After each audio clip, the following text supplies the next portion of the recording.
Ow. Oh, okay. Mother.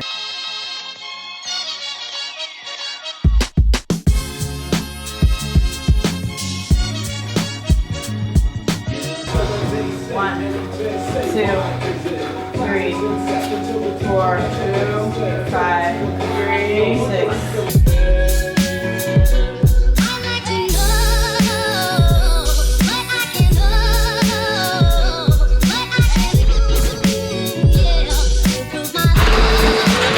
Monday feels like a miracle that we're even like out of bed and moving. Yeah.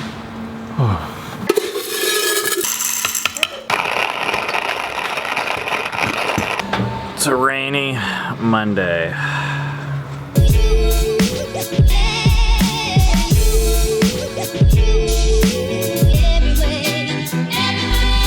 Today is a slammed day. Just finished Hebrew lessons.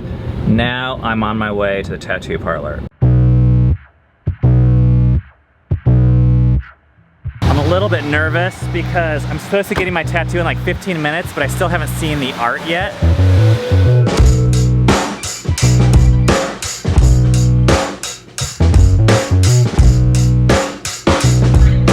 All right, this is my first time seeing the art. This is kind of like a layout. Oh wow. Put together that, I mean, I still got to put a few more details and stuff in the nest. Oh dang, that is cool. But I kind of like the idea of like doing like a couple of concentric rectangles behind it as a design element, because I think it's like strong that way. Yeah. I really like the idea, but we're making some adjustments. Rough that up. Rough that up. Brian's drawing my tattoo. One of the reasons why I'm not too nervous about getting the last minute art is because he's the one that did my entire leg right here. That was one 12-hour session. He did my entire chest right here, which was like a 4-hour session. He did these wings, and Cammy and I's matching tattoos down here. So I've spent a lot of time with this guy.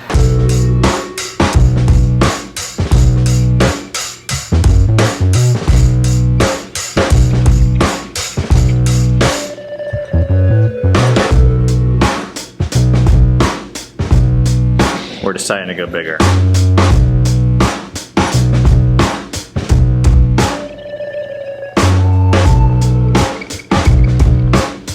This is the part where another guy's shaving my leg. I'm a pro. Okay, so what's the difference between a well-dressed man on a bicycle and a poorly dressed man on a unicycle? A tire. Yeah, look at that leg hair. I nailed it. Both of them, the leg hair situation and the joke.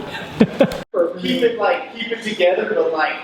We're like trying to figure out where to put this thing. I think I want a little lower. Sure. Go ahead. The first part hurts the most. I do. I do, and I'm like, ah.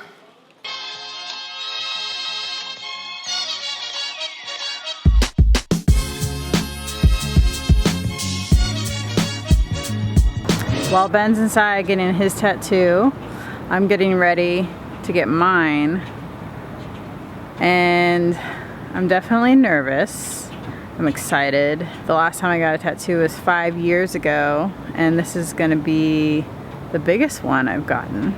It hurts, but yeah, I'm just excited. I think you agree. You gotta say it to the camera. It's good. It's tight. I never could have thought of this design. That's him. We're trying to figure out the design right now. But Brian's drawing some sketches. I am. You are. Here, and then it can kind of like go like to here. Okay. Kind of, yeah. Okay. Brian and I are going to get some coffee because he's been working a long time and I'm about ready to be needled for a long time, so I need something.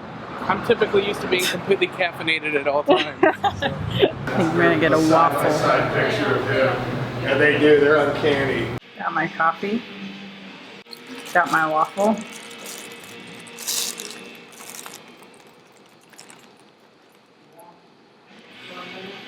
Then you get myself ready for some pain for like 2 hours.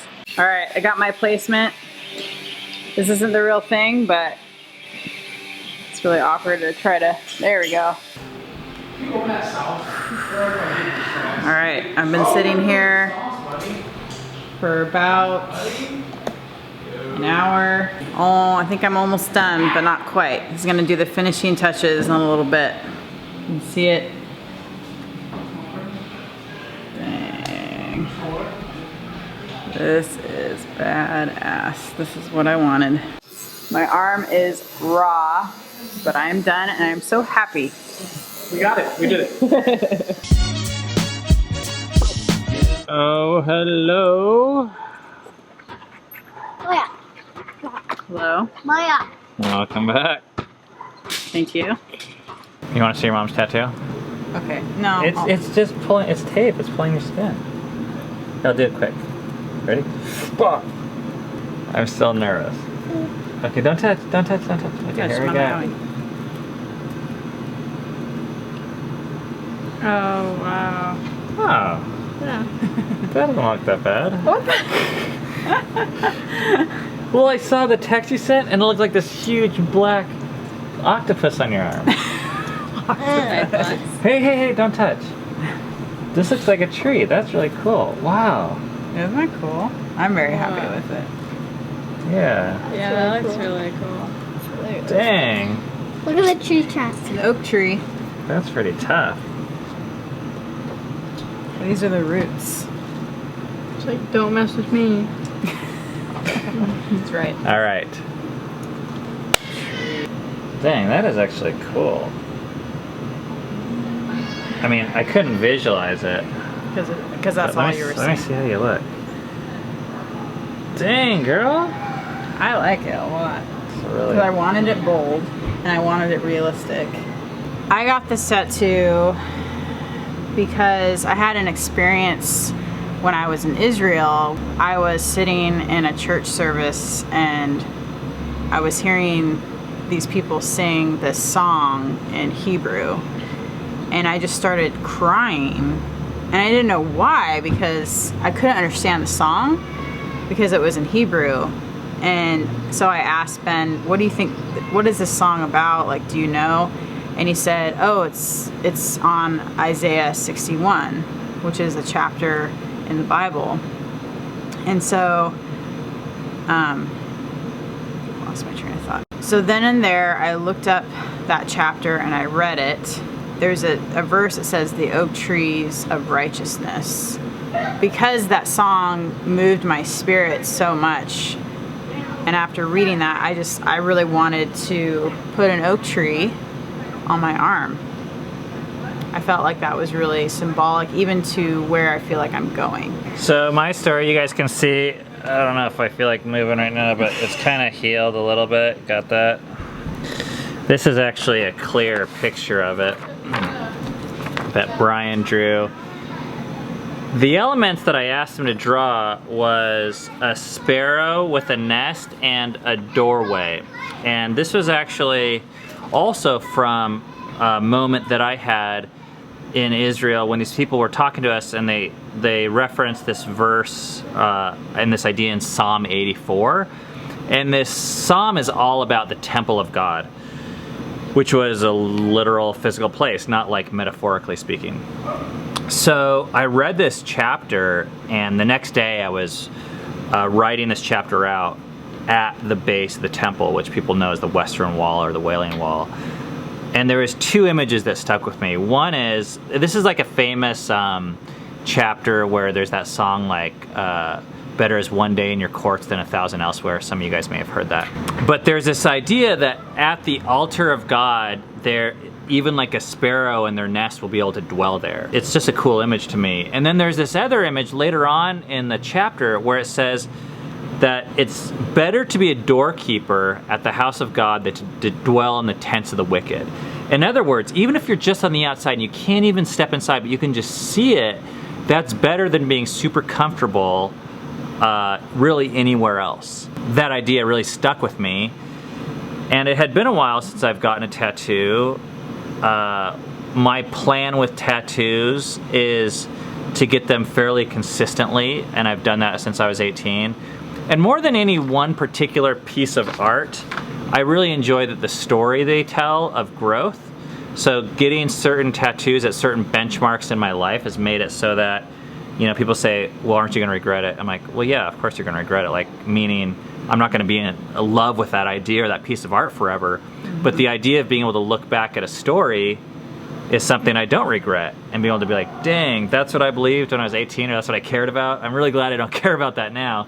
Yeah. But this is what I care about now. And it was a really cool moment. So Brian did a great job.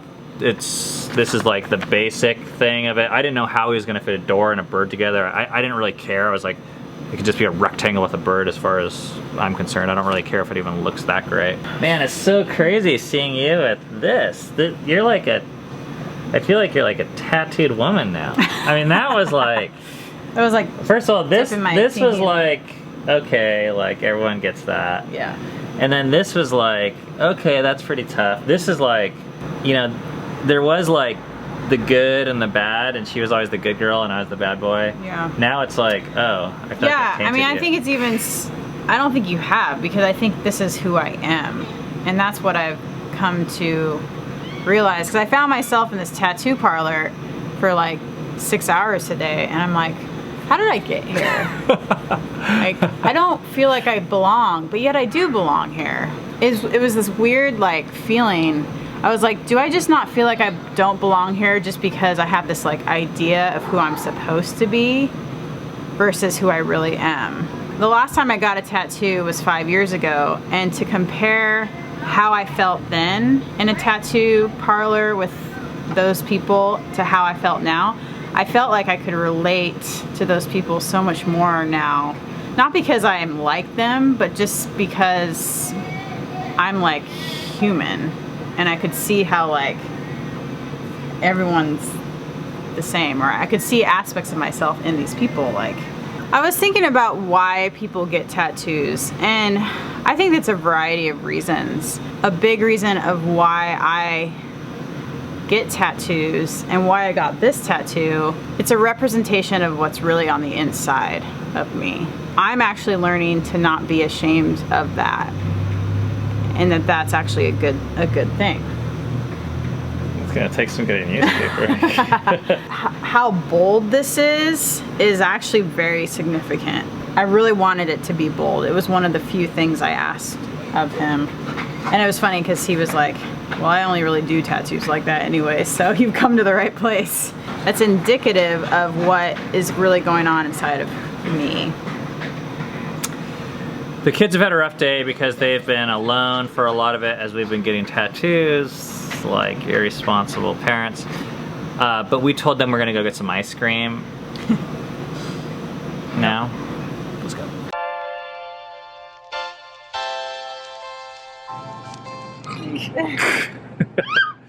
It's really cool. Alright, what should we get? Drumsticks. Oh yeah. Buy 5, save $5.